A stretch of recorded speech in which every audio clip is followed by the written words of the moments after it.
What's going on, guys? Welcome back to the live stream. We are solo again this week. We had Shane on last week, as most of you guys were aware. Some of you guys were aware anyway. I'm going to bump myself over just a little bit so we're a little more centered. We look a little more professional. Sorry, guys. How are you?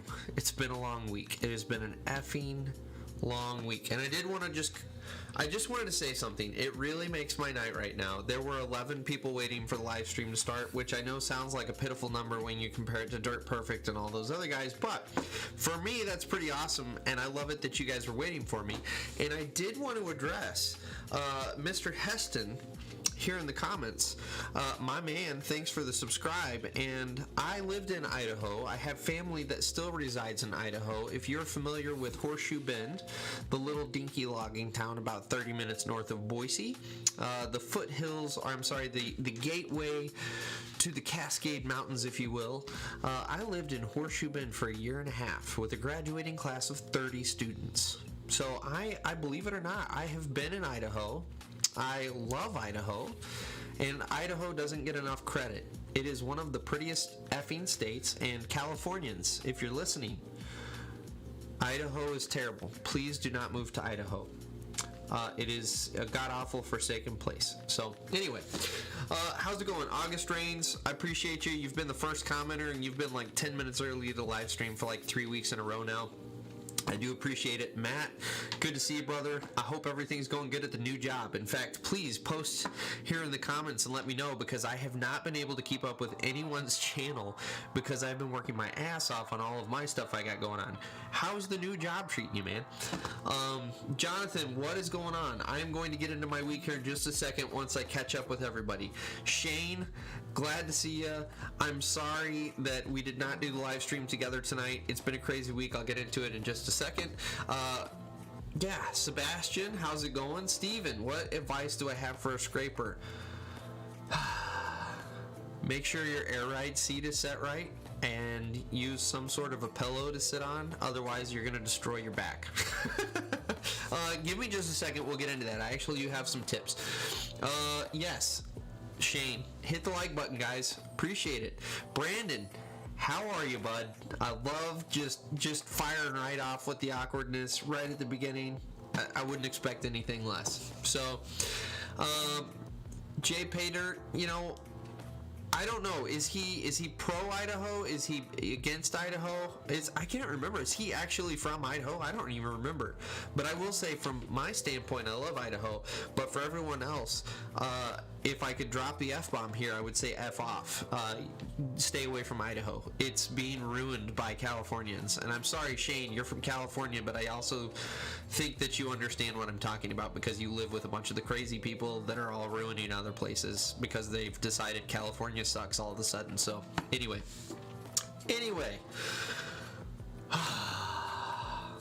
No kidding. Your father-in-law had a truck stop in Horseshoe Bend.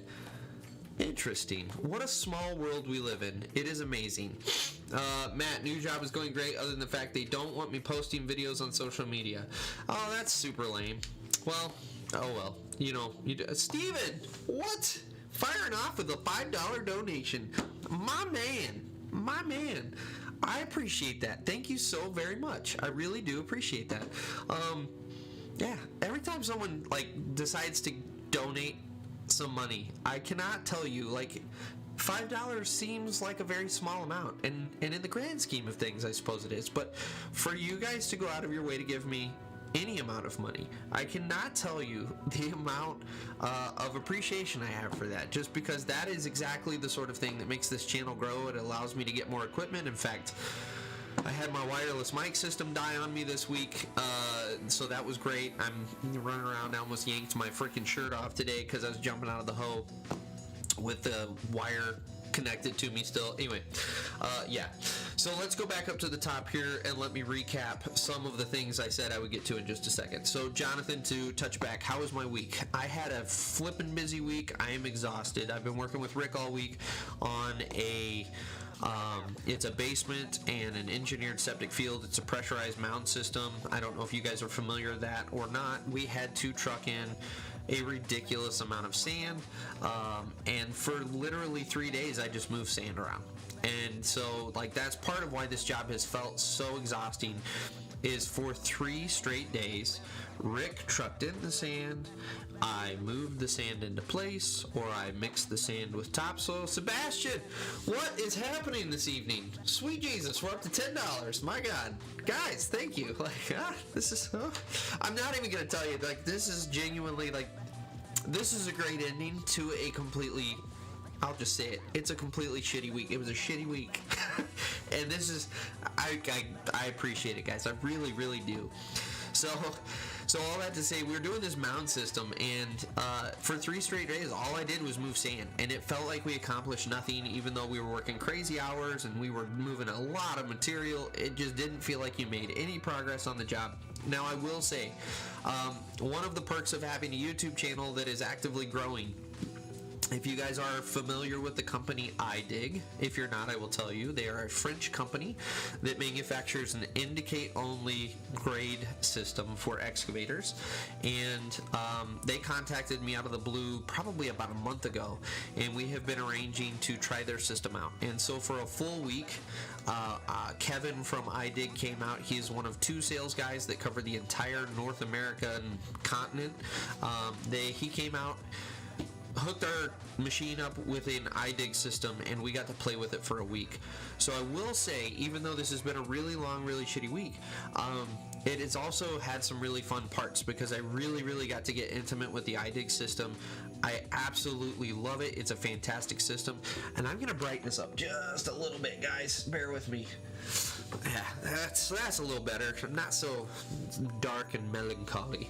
Anyways, so yeah, we did a basement dig. We had a CX130, which, if you guys aren't familiar, that's about a 13-ton machine, not a very big machine, and we dug a basement with it, and I'm not even kidding you, I spent 12 hours digging a basement, just because the machine was too small. It was the never-ending basement, and I was like, we were plugging away at it too. Like, that was the frustrating part, and that's where we really felt bogged down, is we were clipping along on the dig, but literally the machine was just small enough, it physically took us 8 hours to dig that basement. And we were actually being even more efficient than we would in a traditional dig setup, because we had the iDig system. My grade checker was really just spot checking behind me. We didn't have to actually check grade, so I was able to dig a lot quicker than you would normally be able to dig on a basement job. And so yeah, it was a long effing week. We worked till 8 o'clock. So most of the nights we were getting out about 6:30, so it wasn't super, super late. But last night we got out at 8, and then we started up again at 8 this morning because it was Sunday, hoping we'd be out by noon. Turns out we finished work at 2, and then Kevin came out to get the system off of the excavator, wanted to do some tests and some experimentation. He just let me use the system for a full week. I'm not about to tell him no, so we ended up being there till 4.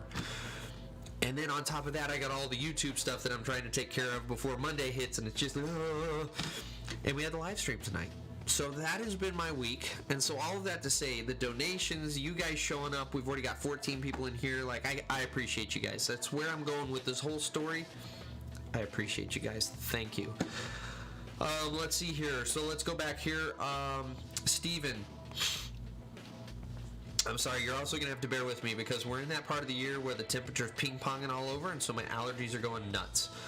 Steven, you asked for some scraper tips. Some of the tips I will give you is when you're running down the haul road, if you will drop your bowl just a hair, keep your apron down, you can actually maintain your own haul road, and it will make your life a lot easier. It will save your back. I will also tell you, even if you're empty, you should lower the apron down and not drive around with your apron all the way up, because that is a vertical cylinder that holds your apron, and it's really hard on that cylinder and will actually break it over time to have that apron just bouncing in that cylinder. So after you're done emptying your bowl at the pile, at your fill, you need to actually lower the apron all the way down until you get to the cut, and right before you dive into the cut, go ahead and lower your raise your apron back up. Let's see here. outside of that, go hog wild. Like, scrapers can be a ton of fun. They're not a ton of fun to ride all the time, but in short bursts they are a ton of fun. You can get really aggressive diving off of piles as long as you have your nose facing downhill, because what happens is, if you imagine the body of your scraper and you've got your cab that's articulating, if you go to dive off a super steep hill and the machine starts to go over, your cab, the nose of your cab will hit and keep you from tipping over, and then you can just power right on down that bitch. I mean, it is a good time. Once you kind of get over the fear factor, you can have a lot of fun in a scraper. Now, that being said, please don't let me hear a story next week where you rolled a scraper because the guy from Diesel and Iron told you to dive off a cliff with it. That's not what I'm saying. Be responsible. But at the same time, also know initially you feel a little scared getting over those edges and you feel like you're going to roll that machine over. You got to get pretty aggressive to really roll a scraper, as long as your cab is facing downhill and you've got it oriented the right way. So go out there and have some fun. But that being said, my other piece of advice is try to get out of the scraper as soon as possible, because quite literally you will destroy your back over time. Every scraper operator that has been a long time scraper operator generally has pretty bad back issues, and it's just because that machine bounces the snot out of you. So that's what I got. Anybody else got scraper tips? Drop them in the comments so we can help Steven out. Let's see here. Sebastian, rain and rain and rain. Luckily, we only had rain one day this week. It was early on, and then we were good to go. We were kind of high and dry. So, Jonathan, Brian, little by little, you shall grow to the levels of Dirt Perfect. Jonathan, we'll get there. I know. We just all got to be patient. Collectively, as a community, as the Diesel and Iron community, we just have to be patient. We will get there. And then I can purchase some really cool toys, like your $10 in donations that we have so far. I was just talking to... I don't know if I've told you guys, but I hired someone to do my editing for me on my vlog channel because it just took so much time and I have other things I'm trying to pursue. And so anyway, I told him this evening, I'm really batting around the idea of going and buying DJI's new first-person view drone, the FPV drone. If you don't know what that is, you should do a quick Google search and be amazed at the awesome drone footage you can get with those bad boys. But yeah, that's one of the things as the community grows. I will be able to purchase those toys and get you even more fun, exciting footage and probably some good crashes because I will crash the snot out of that thing. So anyway, let's see here. So I've caught up with all of these. Let me scroll down here and get caught up to the rest. Steven, I appreciate your videos. Probably the most beneficial YouTuber I've ever watched. Thank you. Almost finished with heavy equipment operator school in the Army. Steven, thank you. Obviously you've donated some cash. I said thank you profusely for that. Now I separately, and not because of the cash, want to profusely thank you for the compliments. Genuinely, some days it does feel like you kind of just throw things out into the world and maybe 3 or 4 people will see them. So anytime I hear positive feedback that this is helpful, it is very encouraging and certainly helps kind of fuel me and gas me back up for the next week of doing more content production. So I do appreciate all of you guys that subscribe and watch and consistently comment. It's pretty awesome to be a part of this community. So I'm gonna flip my windows around so it's not like I'm looking way off camera here. Bear with me, everyone. Bear with me. Here, you go there. There we go. Okay. We're all good. Okay. Let's see here. We got Brandon doing this job with the JCB. No, Brandon, because good Lord, we had 2 skid steers go down on this job. So heaven for, what would have happened if we had a JCB on the job is where I'm going with that. What would have happened had we put a JCB on that job? Day one, we would have had breakdowns. So that was a whole other can of worms that we got into that I forgot to mention. So Rick's got his TV 450, which is the machine I sold to him. It's near and dear to our hearts. That's what brought Rick and I together to form this awesome relationship that has really spurned the YouTube channel. So that machine went down Friday. Yes, Friday. That machine went down with a hydraulic leak somewhere in the belly of the cab. Unfortunately, it was not something they could quick super fix right there on the job, so they took it back to the shop. They brought us out a TV380 that was a trade-in. Had I known that, I would have told Rick, don't even fool with it, because this thing, 1,300 hours, 12 or 1,300 hours, it really didn't have that many hours, and this thing was trashed. Like, from the outside, it looked like a great machine, but literally just someone had beat the piss out of it and then sold it. That machine ended up going down Saturday around 2 o'clock in the afternoon, which totally screwed us on moving material out of the way for the CX130. And I did see someone's comment there. Yes, the CX... Excuse me, that was rude and very intrusive to my flow I had going there. It is a case, it is a CX130D, so it's the newest excavator series that they've got. And there's my phone going off. So unprofessional tonight, I'm sorry guys. Anyway, so because that 130D only has so much reach, we were having to move material out of the way of the hoe, and then when the skid went down, guess what? I spent a lot of time double touching material, which, as you guys are familiar, because I've made it down and dirty on it, that's terrible. It's just a total waste of time. So yeah, that was another factor that played into it. Let's see here. Sebastian, man, inspired me to get my dream job.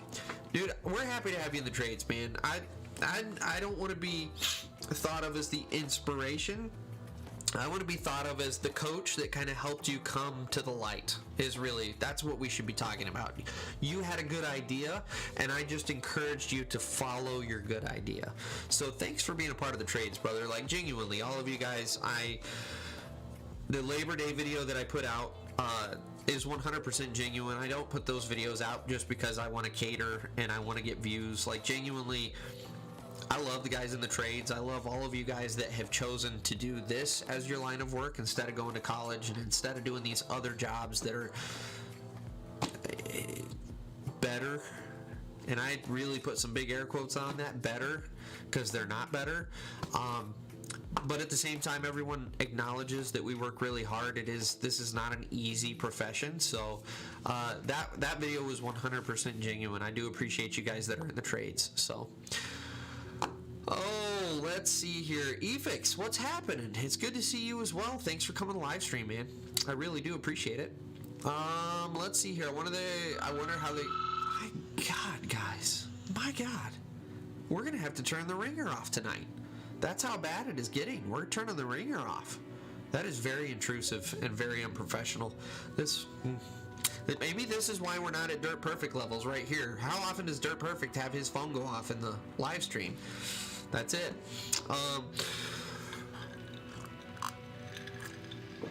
So Jonathan, I wonder how they compare to cat, deer, and the rest. Are we talking case? Because I can tell you if you're talking case, they absolutely... choking on my spit. They absolutely hold their own up against Cat and Komatsu and all the other guys. Case puts out some really solid equipment. That was one of my biggest beefs with Case when I was selling Case, is the fact that they put out really good quality equipment. Yet from a marketing standpoint, they continue to totally not even try to address or change the mentality of the whole Case stands for can't afford something else. Like, no, it's genuinely like this 130 we were running. Rick and I both commented like that was one of our favorite machines we've run ever. It was fast. It had a good amount of counterweight. The track speed was good. It had a zippy track speed, but at the same time, if you guys are familiar, a lot of times if you have a really solid track speed, it's generally pretty weak final drive. So when you go to turn and stuff, they don't have any power. I was running all over the job in rabbit mode, not having any problems doing turns in that excavator. Like the final drives were sized right. Like everything about that machine, really spacious cab, ton of room behind you that you can fit your lunchbox, or if you're a YouTuber, your drone and your extra batteries and your extra camera that you've got, and maybe your microphone. Like I always have a pile of crap behind me that's all for filming. I don't ever use it for lunchboxes anymore. I'm a YouTuber. So all that to say though, like genuinely, it is a nice machine. You've got a rear cam and a side view camera. Yeah, like it was a really, really nice machine. So, Sebastian, I don't know about the new ones, but my dad's Case 9030B had 15,000 hours on it before he sold it. Guy bought it, rebuilt the engine about 5 years ago. She's still kicking. Dude, those old Case hose, they're the same. And I can't even say that's unique to Case. Most of your older equipment just continues to run because it doesn't have any computers, it doesn't have any sensors, it doesn't have any of the garbage that's on these machines these days that make them more fuel efficient and cleaner burning, but they'd run forever because they're all mechanical. So, but yes, those old 9030s, which did those, I can't remember, did the 9030s have the tilt cab on them? So that was something I had no idea existed until I sold Case. And I can't remember if it's the 9020s. The old Case excavators, your undercarriage was actually separate from your upper structure, and it was on a hydraulically tiltable axis. So your tracks could be sitting at an angle, and you could angle your cab up level and dig level in a full-size excavator. It was badass. I could see why they didn't continue it, because that's a huge weak point to have this pivot point that everything, all of the digging force is focused on. But at the same time, it was badass. That was really awesome. The first time I saw one, it was like, what? How did I not know this existed? So, Shane, got a few scraper stories for next time. I bet you do with some of the job sites you've been on. Jonathan, Sebastian, that's the equivalent to a 320 or 325 cat and a 200C deer. And you're replying to Sebastian for the 9030. Okay, yep, I'm with you. We're catching up here. I'm sorry, guys. It's like I said, it's been a long week. You're gonna have to just cut me some slack. Anyway, tip, get off the scraper as fast as you can. Yes, Shane, 100%. Backhoes are getting big. I will honestly say, if you've gone from running a scraper full time and you can work your way into a backhoe, that is one of the few times I would use the term upgrade for a backhoe, because you are not bouncing your spinal column down into the seat on a backhoe like you are a scraper. So that is about the only time you will hear me refer to a backhoe as an upgrade. Sean, talking about back pain. Other operators in my company run machines with no air in the air ride seats. Sean, I have done a down and dirty that talks about how to properly adjust your air ride seat, and I actually called those operators idiots or morons. I don't remember the term I used, because yeah, that's so dumb. Why would you do that? Like, here's this really nice brand new BMW, and I'm going to pull it in my garage, and I'm going to take the shocks and struts out of it, and then I'm going to go drive it down the road. Why the F would you ever do that? That's so dumb. Like, that's there to save your back, and you're intentionally deflating it and putting it on the ground so that you feel every shock that hits the machine. What the F, people? Allergies. Anyway. Shane, steal away, man. Steal away. I have lots of videos out there. Absolutely feel free to steal the ideas, redo them. I would encourage you to do a better job. Learn from my mistakes and my faux pas, and make really, truly good quality content. Let's see here. Merrick, how's it going? Really enjoyed your vlog videos this week. Had a rough time with your Airbnb. Hats off to your family. Oh, Lord. Merrick, yes. So, I've been so busy this week, I haven't actually paid attention. So, I have someone else editing my vlogs for me, so I don't actually get to watch them unless I make a point to. And so, yeah, the Airbnb experience, good God, was that miserable. We still are talking about that. That happened back about a month and a half ago, 2 months-ish. I don't remember when that was. It's been a little bit. But yeah, we still talk about that probably weekly. There will be some reference to the old Airbnb. It was miserable. So, Brandon, that was you calling? Man. That guy, Brandon, guys. Everyone blame Brandon for the fact that we can't get as many subscribers as Dirt Perfect here. And it's because he's blowing my phone up in the middle of the live stream. Like, what a guy. What a guy. Steven, check me out after the stream. Check him out. Yeah. eFix, speaking of nice looking machines with internal problems, I have a 2018 Bobcat E35 with under 600 hours that is a piece of garbage. I had the boom cylinder repacked at 450 hours and it's already... Wow, that's terrible.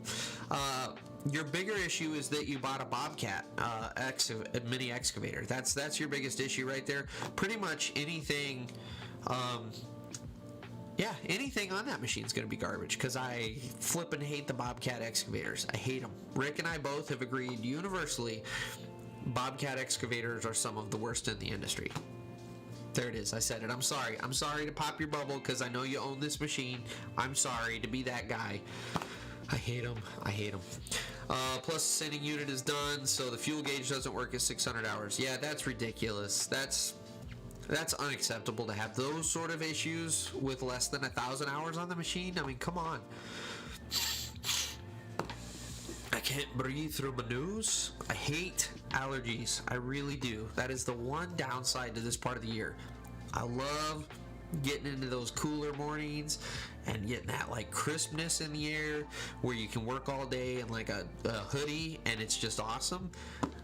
I effing hate that like month-long transition period because my sinuses just basically plug right up and I'm just gonna talk like this for like a month. It's miserable, and I shouldn't have done that because now my nose is gonna go haywire. We may have to go upstairs for an after break here in a second. Stay tuned.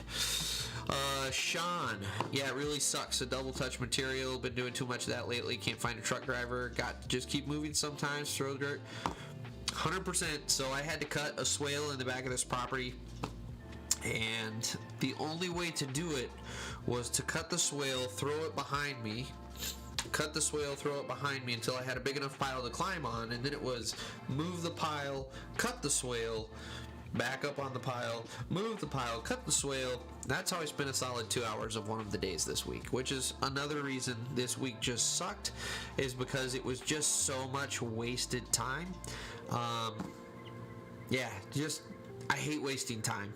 And when you don't have the right tools, which it's not like we could have gotten the right tools, it didn't make sense. It wasn't a big enough job to bring in a haul truck. It didn't make sense to go get a loader or something really big enough to move that much material. It just meant you had to triple touch material for a while. So it is what it is. Sean, nothing beats the John Deere Minis. I disagree. I hate John Deere Minis because their cabs are way too small and the controls are super jerky. I would implore you. That was a good word, wasn't it? Implore. Whew, that makes me feel like I should go back to the banking industry. Whew. Anyway, I would encourage you to go try a Kobelco. Kobelcos don't even compare to anybody else. They are super smooth to the point that they feel like you're running a big machine, and they're nice. They don't have a bunch of bells and whistles, so it's not like you get the super fancy cab, which you could look at as a downside. But when you operate one, the amount of control and the precision you have in a Kobelco versus a John Deere or a Bobcat, not even a comparison. Sebastian, have you run the case skid steer with the single grouse or Dozer tracks? Thing looks badass. You were talking about the Minotaur or the DL550. It is now known as. The Minotaur was the concept name for it. The DL550 is the actual model. And no, I have not. So the way Case did this, and it's really smart in my opinion, but at the same time, it's kind of a bummer. Case came out with that machine, and I believe, if I remember right, they only produced 20 for the United States for the first year. And the reason they did that is they wanted to baby those machines, because we're not just talking about like a new skid steer that came out. We're not talking about like an update to an existing. This is a ground up new machine. The frame is totally different. Everything about this machine is totally different. It's not like they took the TV 450 and beefed it up a little bit. It is a totally new machine. And so what they're doing with the first 20 is they are babying those machines and making sure that there are not any huge major issues. And that's really, really smart. because they totally burned themselves with the Alpha Series skid steers, because they threw them out there and they were like, hey, look at this awesome skid steer that's got all of the, we have a screen and we have all these push buttons and we've got this like controls and it's awesome. And they totally sold on the features, even though they didn't work out all of the bugs and the hiccups and the issues. And as a result, Case skid steers right now have a really bad reputation in the industry because they spent the next 6 years dealing with all those issues they should have dealt with before they went live with the product. So all that to say, I have not yet run the DL550. I am trying really hard to get Case's attention, so they will send me out to Tomahawk so that I can run the DL550, and then I can make videos about it, and then I can show you guys how flippin' awesome the DL550 is. We're not there yet. Case won't call me yet. We're getting there. Anyway, let's see here. Brandon, speaking of air ride, I bet that greenhorn in the loader video I sent you wishes air ride worked. 100%. Although if it worked, it probably just damn near shot him to the moon on that bounce. Let's see here. Any tips for Dozer seat position or anything so the whole jumping thing doesn't screw your back too much? So with any air ride seat, kind of the super abbreviated down and dirty, there's an indicator on your seat, and it's one of two styles. If you have a mechanical seat, it will be a dial that has weight on it, so anywhere from 50 to 200 pounds, and I don't even think that's accurate. It's probably like 250 pounds. I'm thinking like 200 kilograms or whatever. You want to dial in your weight, and then don't just take it at face value. So the way you test an air ride seat or a mechanical seat is you dial it in. I'm sorry, I'm getting myself one step at a time, damn it. One step at a time. So mechanical seat, you dial into the weight. With an air seat, generally it's an indicator that's going to have either no color or red, and then you air it up and slowly green will roll into the view of the window, and when it's totally full of the green bar, you're at the right weight. If you keep going, you're slowly going to roll back into red or no color. So you want to stay in that green area. But with both of those seats, once you do the adjustment, that you don't stop there.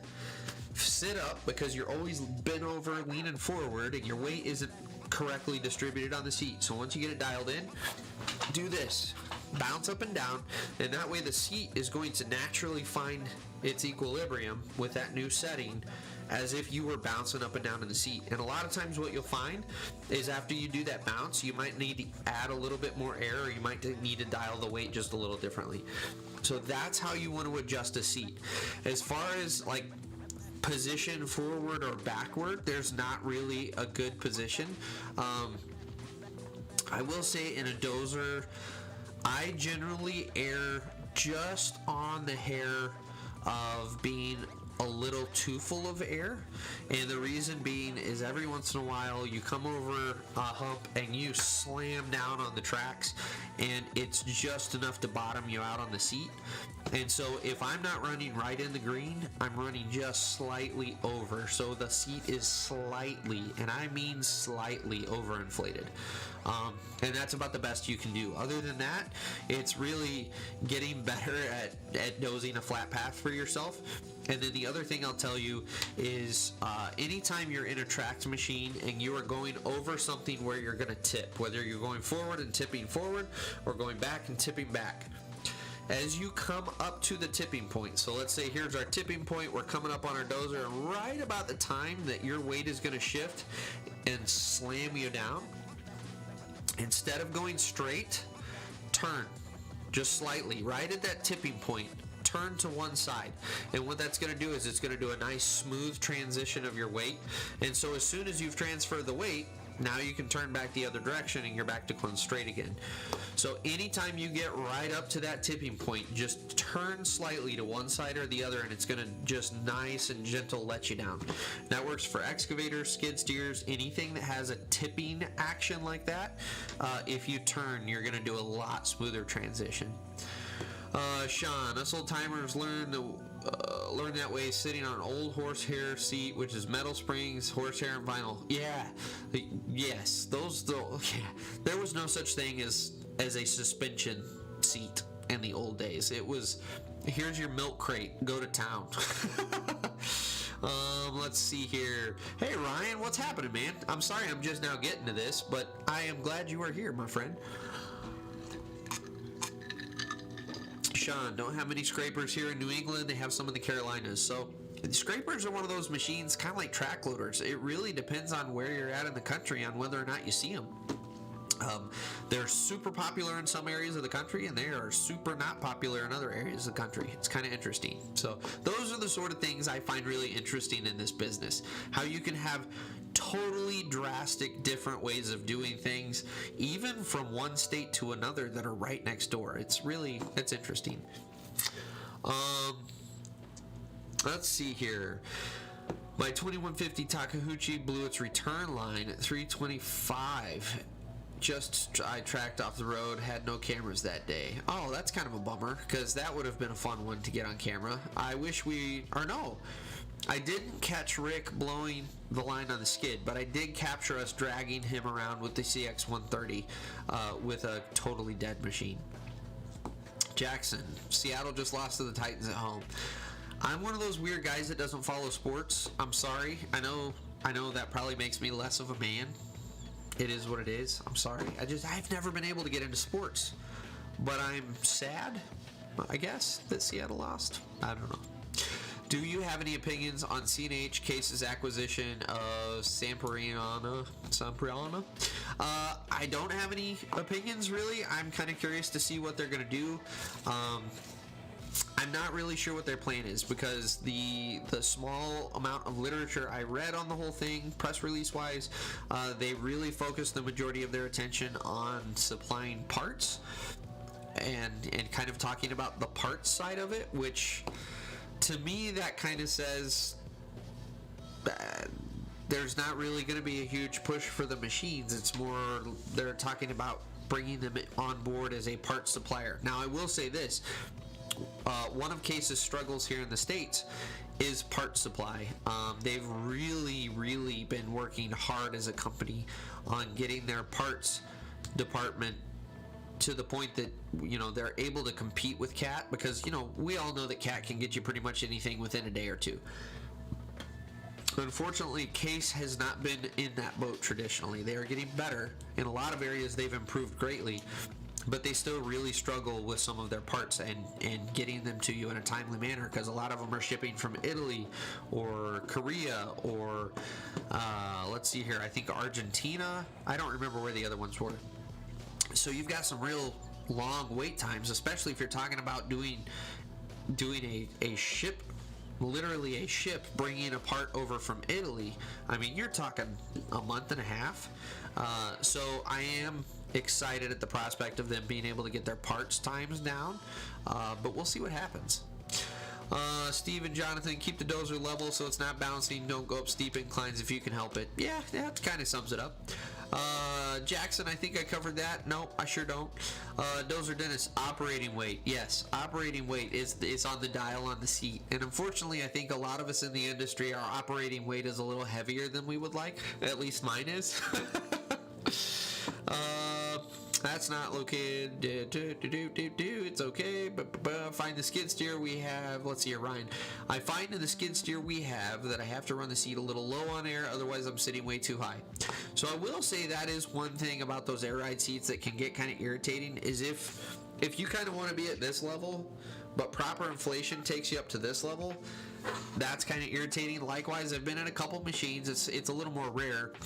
But I've been in a couple machines where you want to sit at this level, but in order to get proper inflation, you're sitting at this level. So you feel like a little kid. Like you need a booster seat because you're running your dozer like this, even though you got the seat properly inflated. So that's why I always carry a phone book. Just kidding. Just kidding. Jackson,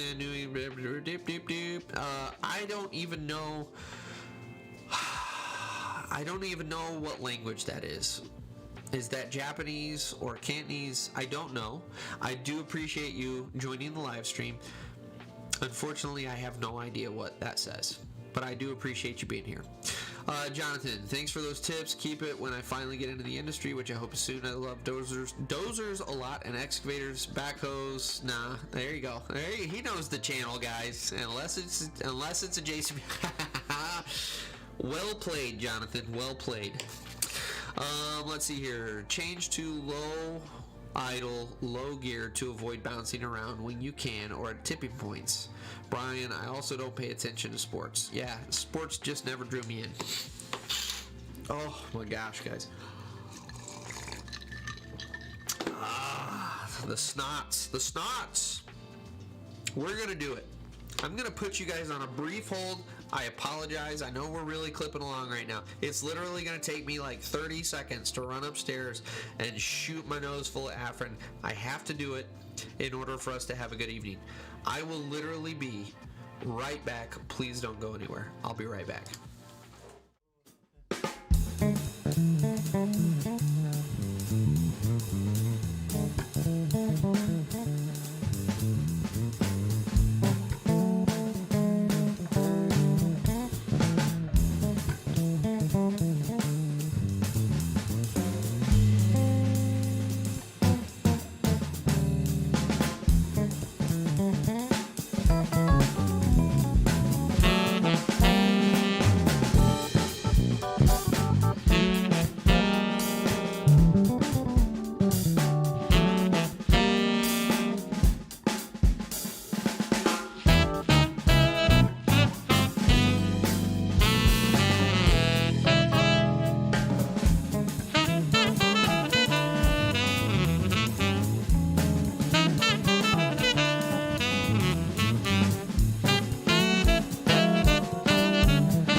Okay, reason number 375 that we don't have the subscriber count that Dirt Perfect does is because I'm a geriatric patient that has to go upstairs and take his medications in the middle of a live stream.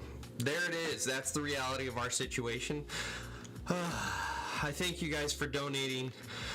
Oh, sweet Jesus. Steven. Steven has decided to personally fund all of my medications and help me with my Medicare and my fixed income that I'm dealing with right now. But I can breathe. Steven, thank you, man. I really do appreciate it. I really do. Thank you so much. Golly, that's awesome. That is awesome. Let me catch back up here. Chris, hey man, was just thinking about something and would like to hear your thoughts. Do you like the tilt tack get up that you can put on skids? A guy I used to work for, bought one years ago, loved it. I think I know what you're talking about. It's a tilt plate that you then couple your bucket to, if I remember right, and it allows you to tilt your bucket side to side. Confirm if that's what you're talking about. In which case, if that is what you're talking about, I will say I have never personally used one, but the first time I saw one of those in an attachment catalog, I couldn't believe more people don't have those on their machines. I think that is a fantastic attachment. I think it has so many flippin' uses, and it would be handy on so many jobs. Obviously, if you're doing a lot of real heavy bulking, it wouldn't be as good or as beneficial. I would probably take it off for those applications. But man, when you're doing grade work, how flippin' handy would that be? So great question, but yeah, unfortunately that's one that I have not gotten to play with as of right now. Ryan, has the topic of dump truck drivers come up yet? Yes. Hey, good call. In fact, I even have that in my notes. I just haven't gotten to it. Yes. Share your dump truck stories, everyone. Feel free to throw those babies out there. I know we can fill this comment section with dump truck stories just from one or two of you guys, because that's just, absolutely. Dump trucks. I can tell you, I have watched no fewer than 4 dump trucks go over at one point in time in the job, and I'm talking on-road. Off-road, who knows if you count those, because those are just, let's be honest, you have rookie drivers generally in those, and they go over pretty easy. I have watched one dump truck driver come this close, and I mean this close, to bringing down high voltage wires onto a major freeway at rush hour because they were just driving forward with their box in the air, not paying any attention to anything going on. So we were that close. Let's see here. I've had other truck drivers. I had a guy that I worked with down in Texas, and we will call him Bobby. And we were all running, this is back when I first started in the industry, I was running a quarry truck, and we had a haul road. Basically, we were blasting through, Texas is all limestone, so we were blasting through one of the hills, doing a new freeway. And we were taking all of the material that we were blasting, and we were running about 1.5 miles down the road to do one of the embankments for one of the new overpasses going in. And Bobby, he liked to think of himself as a free thinker. And so Bobby would always take really creative routes to get to the fill. Even though we had established haul roads, for whatever reason, Bobby would have some reason that he thought that road didn't work for him, and so he was going to go use a haul road that we had used like a week previous for a different section of the job we were working on. And so you'd be doing this main run with, like, I think we had 4 or 5 of us drivers on this job. And all 3 of us would just be happy and content running up the regular road. And then you'd randomly look over, and there, 1/2 mile in the distance, trucking along in the middle of this cornfield, is Bobby, because he needed to go take that road for whatever reason. Except a week ago it was dry, and this week it was not dry, and so Bobby would find himself stuck 1/2 mile away in the middle of that there cornfield. In which case, now our D11 Dozer that was working at the cut had to, if you've ever been around a D11 Dozer, they are amazingly awesome machines. Slow as you know what to get around anywhere. And that D11 would have to cat his ass all the way down the job to go push Bobby out of his muck hole that he found on his private haul road that he decided to go take. And this, I would love to say that this happened like once or twice. It was probably 2 or 3 times a week that Bobby would find himself like somehow in a ditch because he decided to be creative and turn around somewhere. Let me see if I can just, I'm not going to spend a ton of time on this, but let me see if I can find you the picture of, I got to be a running joke between my wife and I, to the point that I would send her pictures from our job site, and it was, you know, here's Bobby at it again. That's literally all I would caption it as. Well, Bobby's at it again. And it would just be his truck, like, half towards tipping on the side of the road somewhere because he decided to get creative again. Let me see here. I'm getting close, guys. I'm getting close. I can smell it. Ooh, I can smell it. Oh. Here's one. Here's a good story. So this guy right here, I may have posted this on my Instagram at one point in time. That is a 40-ton quarry truck sitting on its side with the axle bent all the way underneath. We'll get to that. We'll get to that, guys. Just give me a second. I gotta find Bobby in his ditch because that's how he's. Here it is. Here it is. So I want you to take note. Look at how wide that road is, and then look at where Bobby finds his truck. You can see there's literally enough space for you to turn that truck around in the middle of the road. And yet, where do we find Bobby? In the ditch, where you always found Bobby. And yet again, the D11 would have to track his ass all the way down the job to go push Bobby out of his new ditch that he found. So to go back to that 40-ton haul truck, we had a new driver in there. We were clipping along at about 35, 40 miles an hour loaded to get to our fill area. And this guy, we all speculate, was looking down at his cell phone and didn't quite turn enough. And basically what happened is he got off the shoulder. We had it really compacted because we had been running on this haul road forever. And he got off on the shoulder where it was soft, and it sucked him right in. The truck immediately went over sideways, and there was so much weight on that front wheel, and the material was so soft, it literally just right under the truck. That was down for, I think, 2 or 3 weeks while Cat came out on site and practically rebuilt the entire right side. I believe it was on the right side. They rebuilt the right side of that truck. So anyway, let me catch back up on the comments because that was a long story.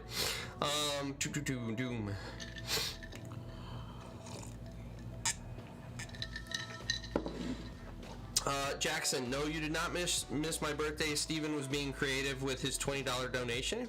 Although if it results in more $20 donations, yes, every day is my birthday. That's amazing. Steven, thank you again. I really do appreciate it, man. I really do. Let's see here. Oh, I gotta go back up here. Ryan, yes, I love my hold music. You guys laugh, but I specifically went in and found that groovy hold music. Because that's what I spend my time on, is finding fun, groovy hold music. You know, it's the small things in life that really make your channel. It really does. Let's see here. Oh, we're getting into a sports debate here. I don't know, guys. I don't know. I think that's Korean. It says one hello man of the country. Yeah, I don't speak Korean, unfortunately. I'm sorry, guys. Dozer, Dennis, and Nathan, you guys both retracted your message. Every time I see that, I know this is not what's actually happening, but every time I see message retracted, I feel like someone badmouthed me, and then before I could get down to it, they were like, oh, just kidding. But I am curious what you guys said now. Saw a long dump go through power lines. It was a spicy show. Yeah, anytime you get into contact with power lines, it's gonna be fun. Steven, what everyone on our job site, that's essentially our attitude, was damn it, Bobby. Like every time, it's like, God dang it, can you just keep your effing truck on the effing haul road like everybody else? Why is this such a our foreman, that was my first foreman, and he properly introduced me to screaming. And so, I come in as this young kid who doesn't know anything, and I'm terrified of everything until all of that wrath got focused on Bobby, because Bobby was always in ditches. And then it just became a point of hilarity to me, because anytime I saw Bobby in a ditch, I knew my foreman's white truck was going to come ripping down the line within probably a minute, and then there was going to be a formal ass chewing that would be handed to Bobby, and Bobby would just sit there and take it and then go about his business, and 30 minutes later you'd find him in another ditch. So yes, Dennis, 100%. Truck drivers love steaks. If you had a 200-acre field and you put one single grade steak in the middle of that field, and then you told that truck driver to dump 20 feet away from you, you are guaranteed that somehow that truck driver will manage to make it out to the middle of the field and run over that steak before he dumps 10 feet away from you. I can't explain it. It happens every day on the job. Ryan, I don't have any great truck stories, just the usual, pay no attention, plow over everything in sight, always way slower than they need to be. Oh, 100%. You can't make career truck drivers, you can't make them go fast. They're just, it is what it is.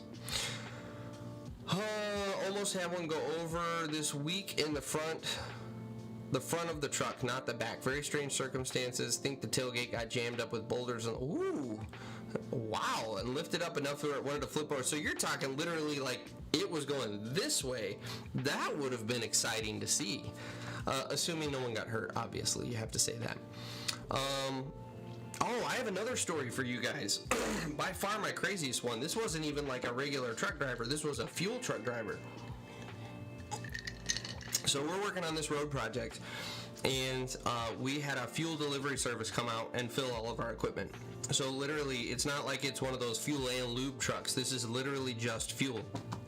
And the guy pulls up, and we were doing a storm sewer crossing, and so we're running perpendicular to traffic. We are crossing all the way over the road, but we've got 2 lanes shut down so that we can do half of the crossing.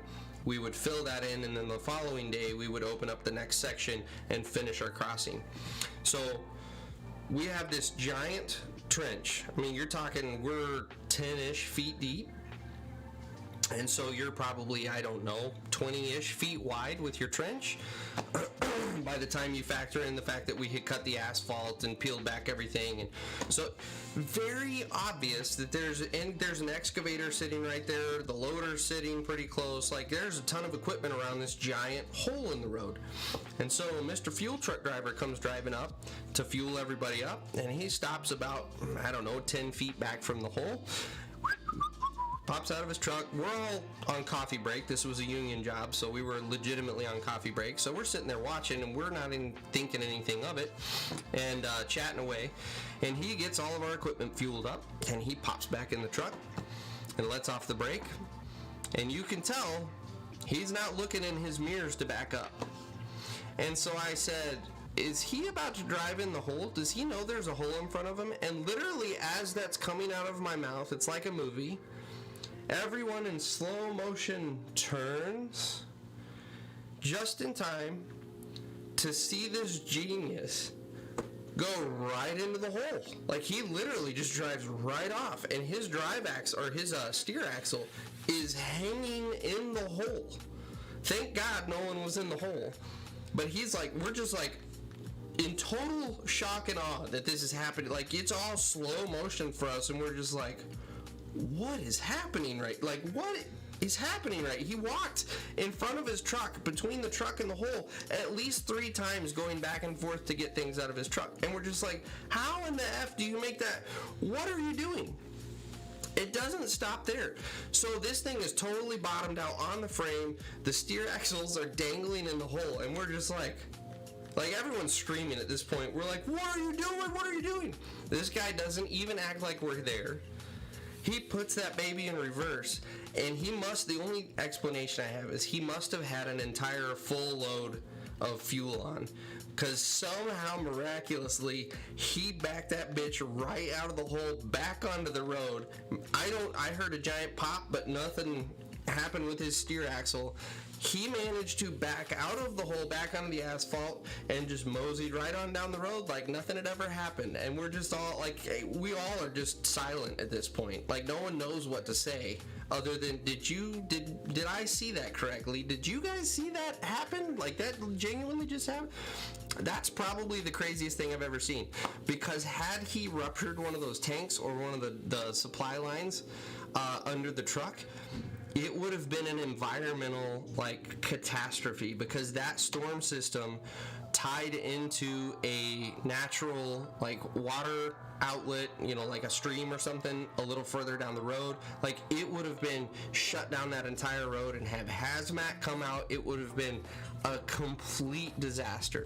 And somehow this genius managed to skate away unscathed, as far as I know. So unreal. So that's probably my best story to date. Let's see here. I rode a dump truck that almost rolled over, and I almost shit myself because I felt how the weight of the dirt was pushing the truck, all because the job was on a road that is one way. Yeah, anytime you're in a situation where the dirt takes over, it is, you gain a healthy respect for how much dirt weighs, for sure. Let's see here. I've got the same sinus issues. Man, it sucks. Any experience with swimming pool excavation? A builder asked me to help with his backlog. Any tips? Nathan, I apologize, but that's one area I have never excavated a pool before. So I honestly have no idea. I would kind of approach it the same way I would a basement. Kind of, when you start your dig, you need to plan on where your spoils need to end up, and you need to kind of dig accordingly. But honestly, I don't have any tips on that one because I've never been in that situation. So anybody else in the channel, if you have any experience with that, feel free to drop a comment down below. And yes, the sinus issues suck. I hate it every year. Every year in the spring, every year in the fall, I've got about a month-long window where I just can't breathe. It's great.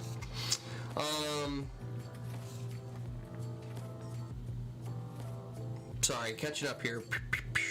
I just thought the attachment was so badass because it eliminates the whole having to build up one track or another thing to start the cut.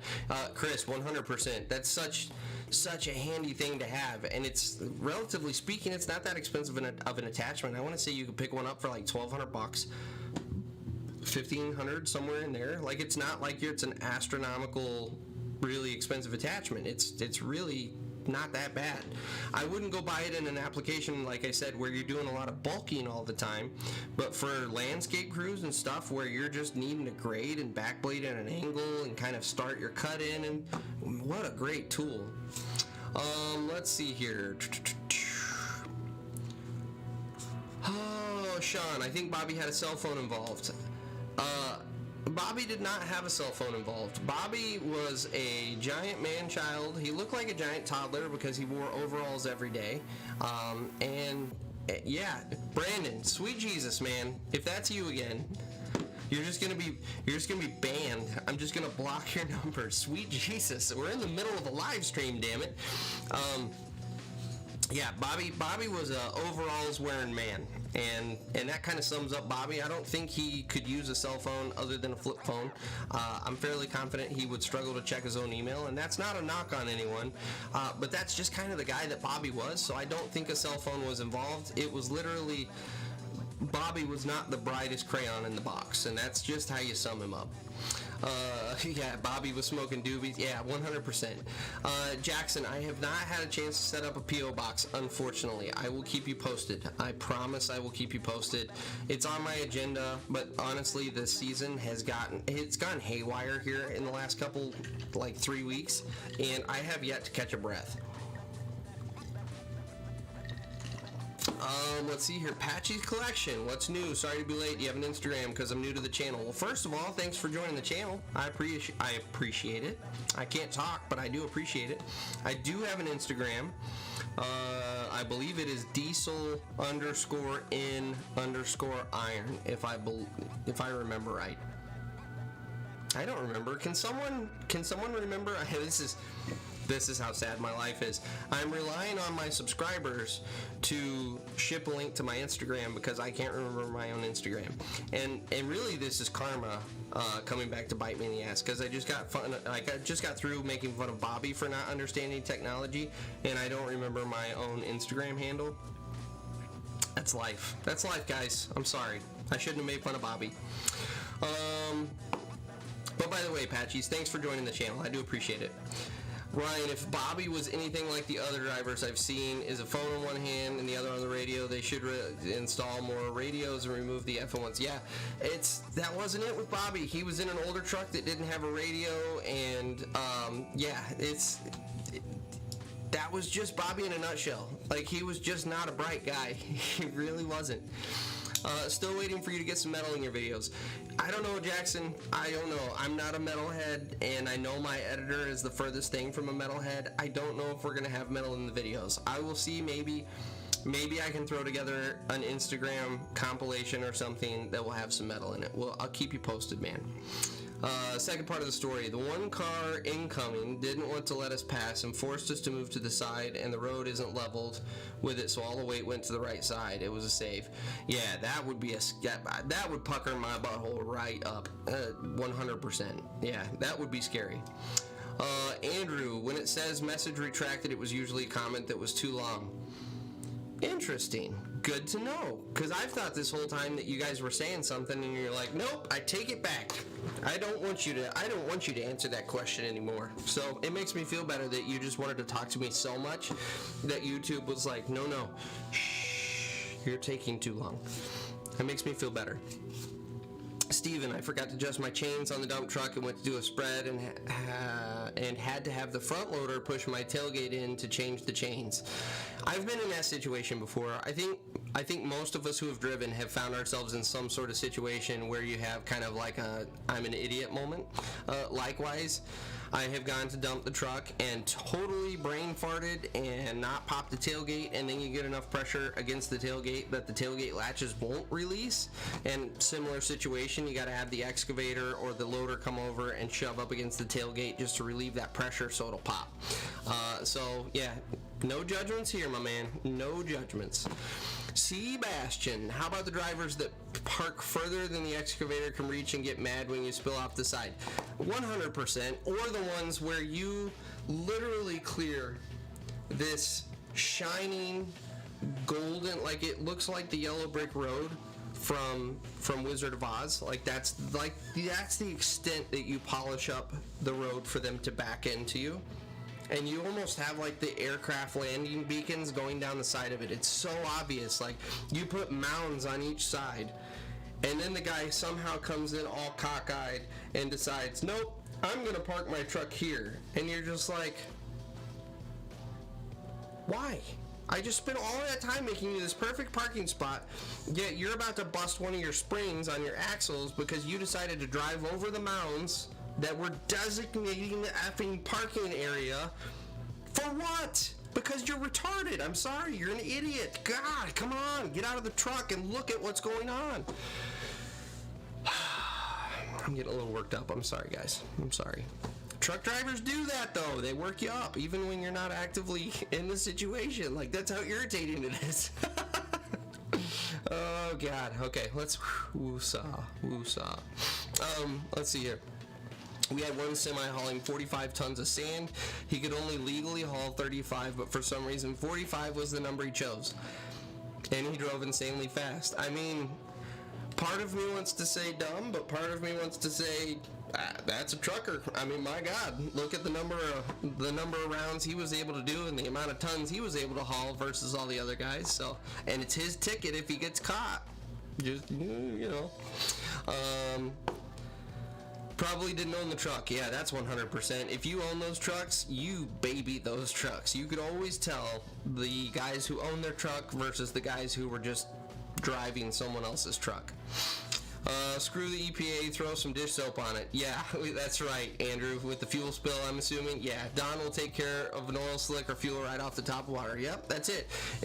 That's probably what the hazmat team does, is they kind of throw up curtains so no one can see, and then they just start squirting Dawn dish soap all over the place and sudsing it up real good, spray it off. Okay, we're good. It's all cleaned up.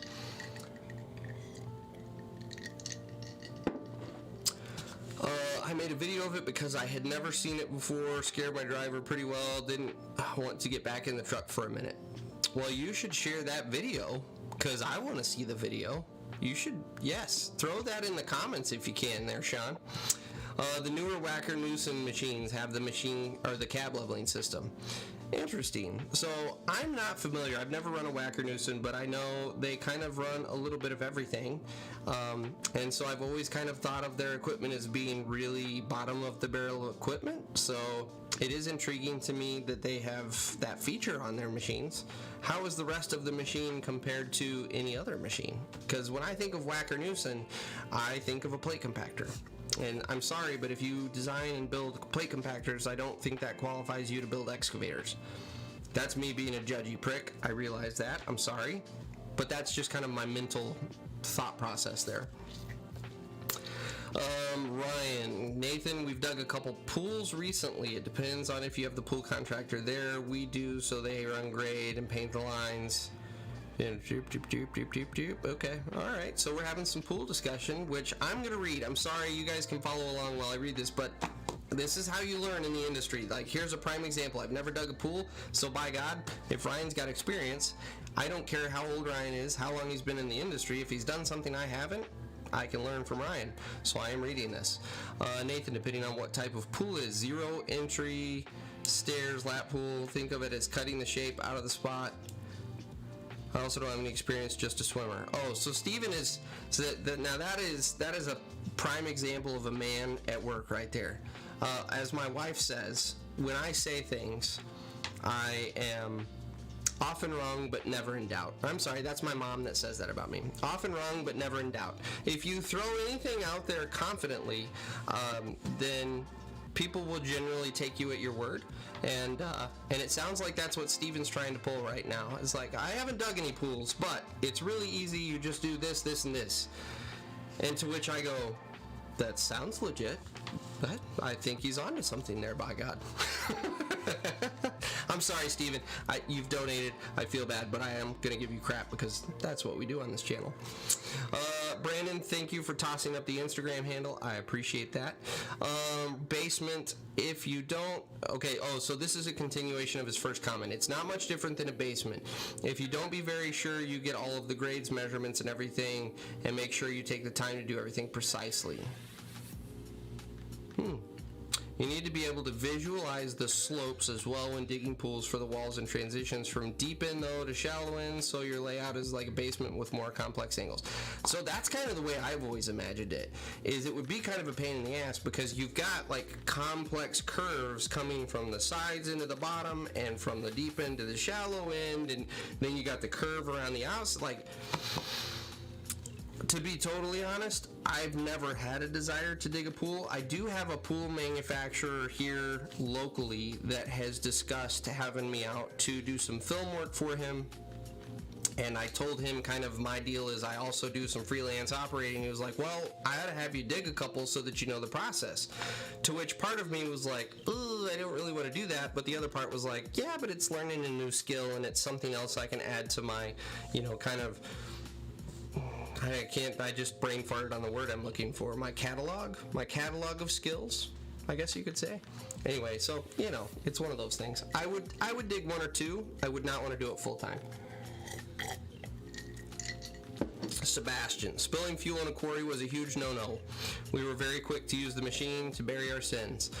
Yeah, that same in road work. Anytime we had any sort of hydraulic oil spill or fuel spill, it was just like, I didn't see anything. Did you saw something? I don't know what you're talking about. I don't smell diesel. I have diesel on my hands. That's what it is. It's my hands. Like you just, we're not going to deal with that. Sean, I don't mind too far away as much as too close.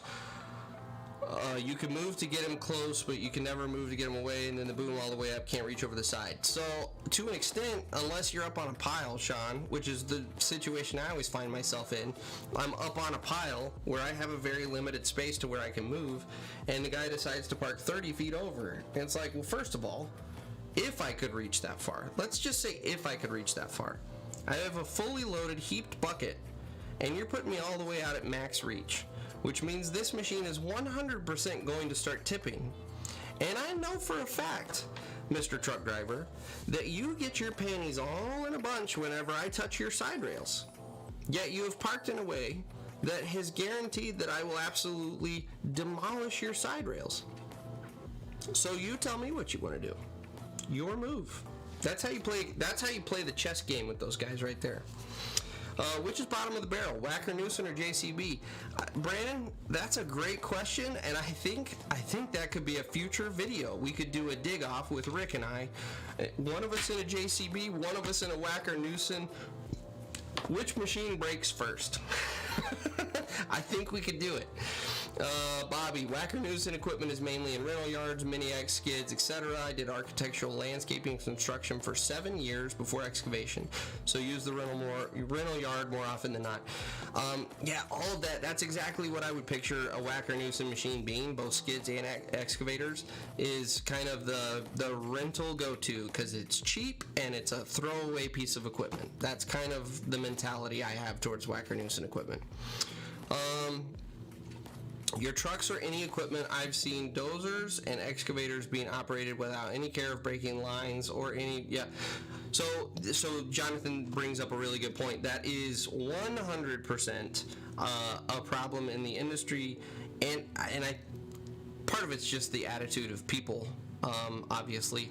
But another part of it is there is such a disconnect from the people who purchase the equipment to the people who run the equipment that I can tell you 100% before I started working for Southeastern Equipment and selling the equipment, I had no idea how much an excavator costs. Like literally, I didn't have a concept of even, oh yeah, ballpark would be this number. I had no idea. And I honestly think that's the majority of the people in this industry. They just have no idea how expensive this equipment is. And so who cares if I chew and I spit right in the floor of it? Like, that's the one, oh my gosh, that's the one. By the way, if you do that, I 100% judge you. And I will say that to your face. That's disgusting. I used to work for a company where guys would do that all the time. And it's like, really? You're spitting on the floor of the machine. Now I have to put my feet in your spit. And heaven forbid something that I'm using fall on the floor of that cab. And now I have to touch. You're disgusting. You're a filthy animal. I'm sorry, that's disgusting. But anyway, back to my point. Yeah, people just don't realize how expensive these machines are. I mean, I want to say a 160 excavator is right around $150,000 to $170,000. Like that's a house. You're using the equivalent of a house to move dirt in value. Like, would you spit on the floor of your house? I would hope not. And yet it's okay for you to spit in the floor of this excavator. Anyway, that's a whole other topic. Whole other topic, guys. Whole other topic. Let's see here, mansplaining. That's right, Merrick. We are good at mansplaining. Ryan, well, I'm 19, but I've worked in excavation for 4 years, so mixed on whether people trust that I know what I'm doing. You know what, Ryan? Often wrong, but never in doubt. It's our fallback. You just throw it out there confidently. Oh yeah, I've dug one of those. We can totally do that. And then we will figure it out together. So, I'm with you, man. No, that's a prime example. I love the fact that you said that. He's 19. Prime example of everything I preach on my channel. It has nothing to do with age. It has nothing to do with how long you've been in the industry. It has everything to do with learning from other people's experiences. And if Ryan, at 19 years old, has done something that I have not done and has a skill that I do not have, I don't care how old Ryan is. I'm going to shut up, and I'm going to listen to what Ryan has to say so that he can teach me. We should all be teachable, and we should all be willing to teach. That's a whole other thing in this industry, which we could absolutely spend a whole evening on. I would love to have a discussion about teaching in this industry.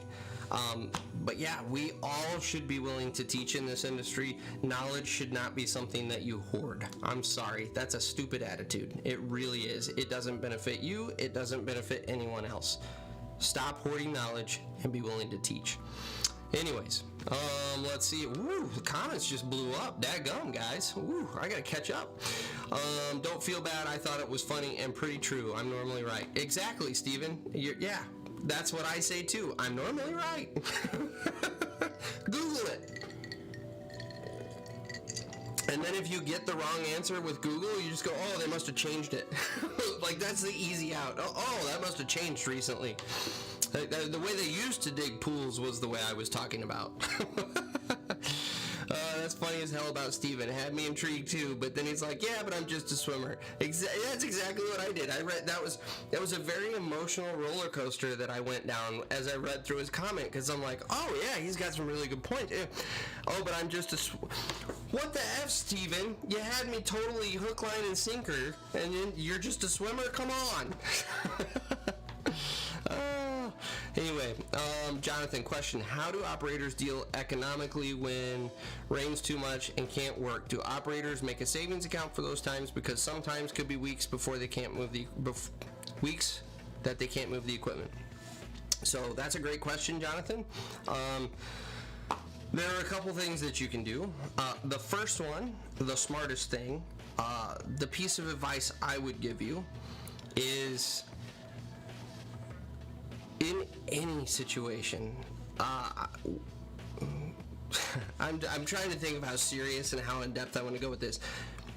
In America especially, we have become such a country of spend everything you have, that it's really gotten to the point where a lot of people, just even growing up, didn't know, they were never taught how to save. And so one of the biggest pieces of advice I can give you is, especially in our industry, have some sort of savings account that has 6 months of runway in it.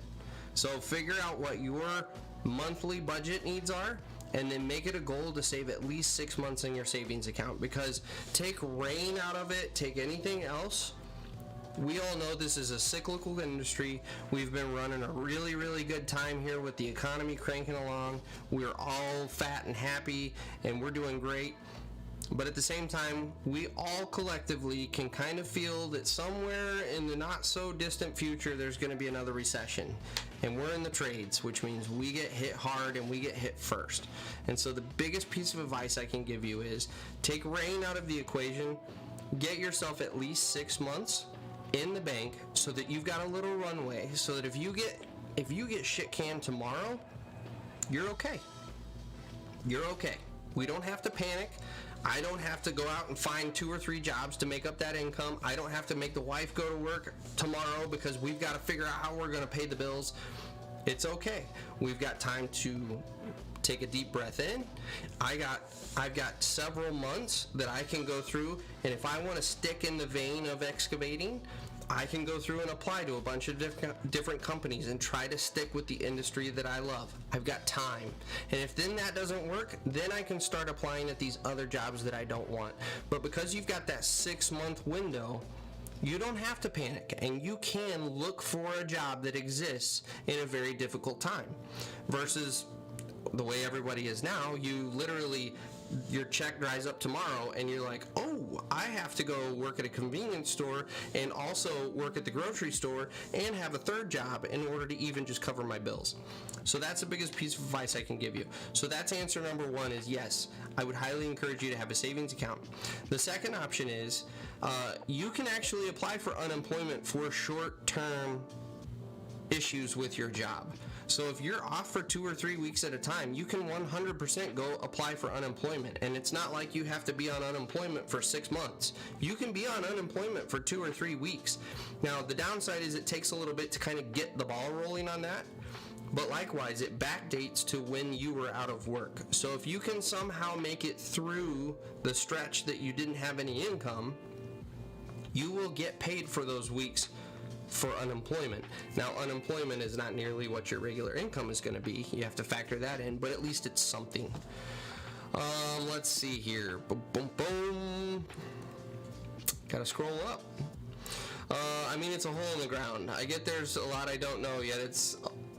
That's Steven, at the end of the day, that's the way all of this is. It's not rocket science. We just dig giant holes in the ground. Some of our holes are fancier than others. That's dirty. Ooh, that sounds like something Brandon should say. But yes, we all just dig different sized and shaped holes. That's what we do. Maybe that needs to be a new Diesel and Iron shirt. We love to dig. We dig different size and shape holes. Sebastian, depends on the machine, but when the truck is at the same level, it makes it very difficult to find a sweet spot between too far and too close. Our 336 runs out of boom up pretty quick, but it can reach. Yeah, that's another aspect of just kind of knowing your machine and knowing where you can position trucks, and you generally within a couple hours of running a machine, you know pretty well where you need that truck. The other thing I love about truck drivers is when you hang the bucket out there and then they park on this side. Why else would I have my bucket hanging out in the middle, like at truck height, out in the middle of this field that's wide open and super easy for you to park on? Why did you spend 5 minutes backing in between the pile and the fence where you have 3 inches of space between your tire and something that's going to penetrate the tire and make your truck go down for the rest of the day? Why? Why did you do that? Explain it to me, truck driver, please. I saw a company dig a pool the other day. They came in with like 8 guys, dug the foundation next door by myself. I guess it takes a lot of people, and that's one thing I know about pools. I don't know. The pool industry. Who knew? Who knew? Let's see here. Cocky, not confident. That's my line. Yeah, there you go. Lever monkey. Shane. Sorry. I'm sorry, Shane. When I'm reading through the comments, yeah, it just comes out. Bosses hate that. I am right 99.9.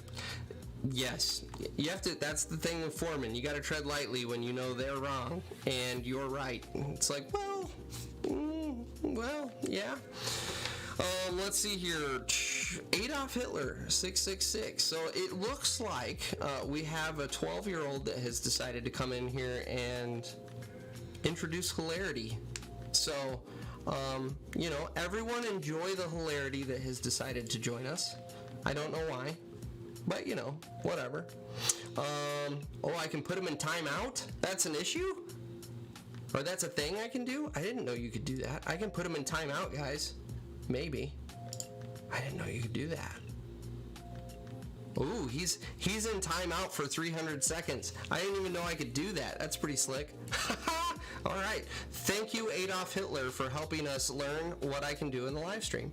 Anyway, just started earthwork 2 weeks ago, and it was a lot to take in, but I feel like I'm learning.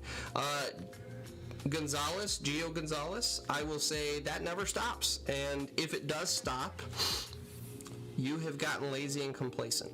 And that's not a knock, but that is something to just carry forward, and I hope that comes back to you 15 years from now if you're sitting in your cab on your phone because you're waiting for a truck to come around. I hope it hits you and you're like, you know what? I should put my phone down and look around, because there's a good chance you can still learn something somewhere.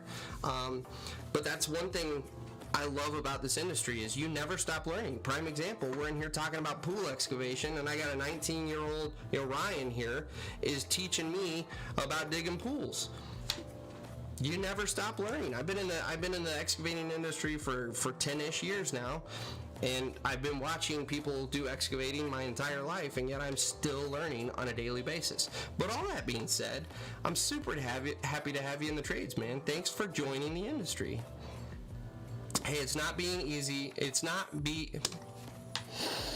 Oh, God. The English language sometimes feels foreign to me. Let's try that again. Sean, hey, it's not easy being right all the time. You're right, Sean. And that would have been way smoother had I not fumbled that sentence like 4 times in a row. Gio, absolutely, man. I appreciate you as a subscriber. Thanks for joining the channel. If you have any questions, you see the little ticker running down here with my email address, absolutely reach out. I have no problem answering questions. If you need some coaching, if you need some guidance, that's what I'm here for. That's why I started this channel. So happy to have you in the industry, man. Nathan, that's hilarious, guys. Y'all fall. Yeah. Good Lord. I cannot talk tonight. Oh my God, maybe I'm having a stroke. I don't know what's going on. Yeah, fall and spring suck for me too. Thanks for answering, Ryan. Steven, for the tips. Steven, they just need standard rectangle with steps. Yeah, so maybe that's the answer to this whole pool thing is you just make it to where everyone gets a rectangle pool and it just all happens to be the deep end or it all happens to be the shallow end. That makes it really easy. So there you go. We don't even need Ryan's expertise in this one. I can go dig pools right and left now. Rectangles are easy. What we usually do is dig out the shelf, the dig area of the pool, to depth of the shallow end, except for one corner, so you can track the mini into the pool and then dig the shallow end.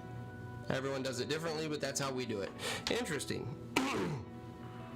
That's pretty interesting. Yes, the first troll has formally and officially appeared, and he is now in timeout. And I never thought I'd have to say that I put someone in timeout outside of my children, but I did, because he is a giant child. Let's see here. That's right, Ryan. You guys watch it. In fact, Brandon is the one that should be worried here. Brandon, if anyone, has earned a timeout in here for making me uncomfortable talking about his wife's dirty holes and all of the other things that Brandon likes to do, like calling my phone in the middle of a live stream. Like, maybe we should put Brandon in timeout. Mr. Culpepper, looking at you, sir.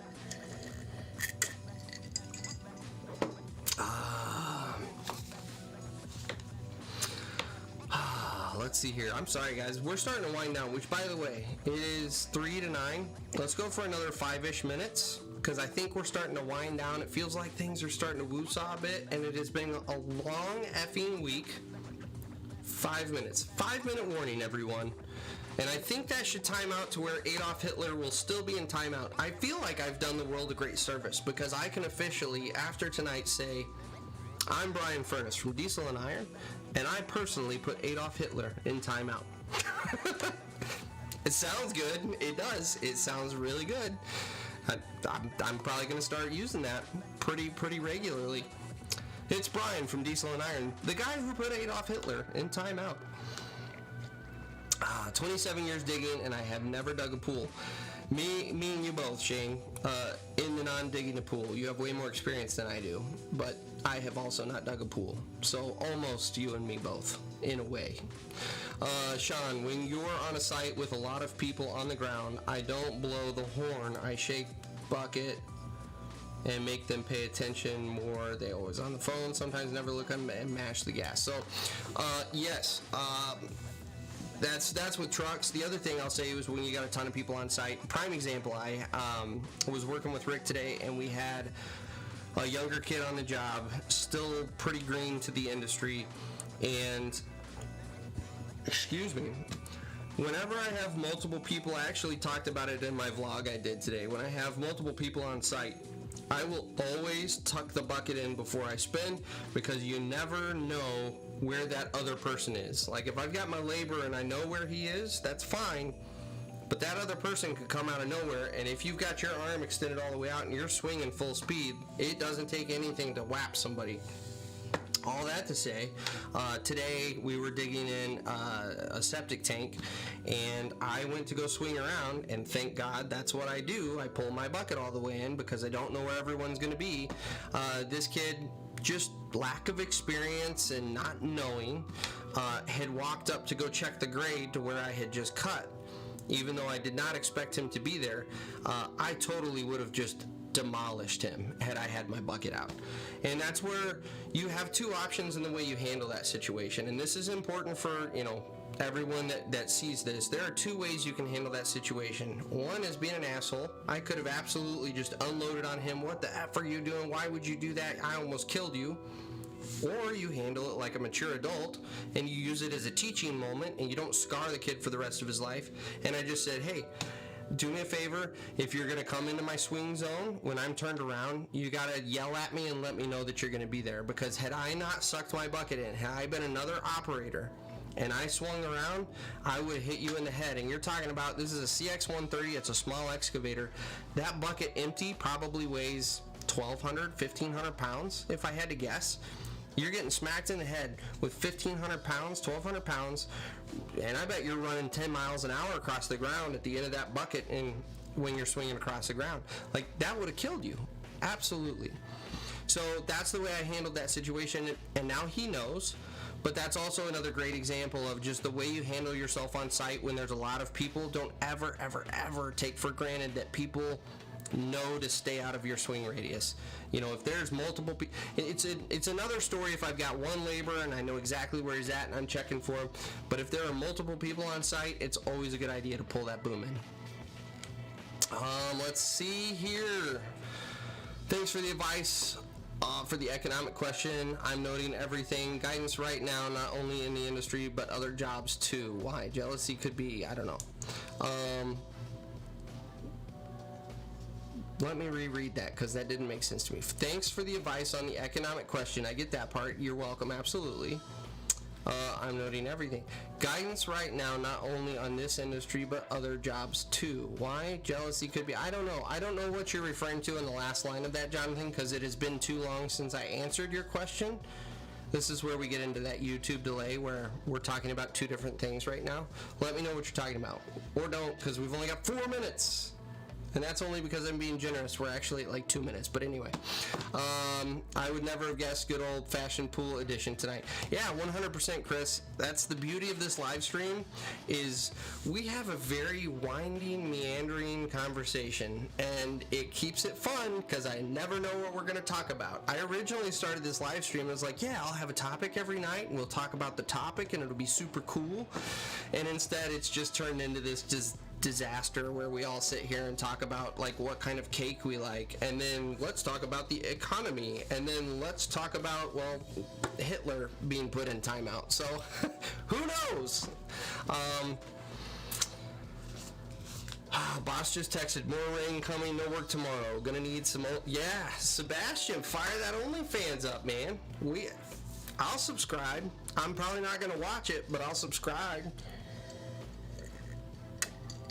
If I do, I'm going to take a bucket of Vaseline to each one of my eyes so I don't accidentally see anything. But by God, I will support you. I will support you.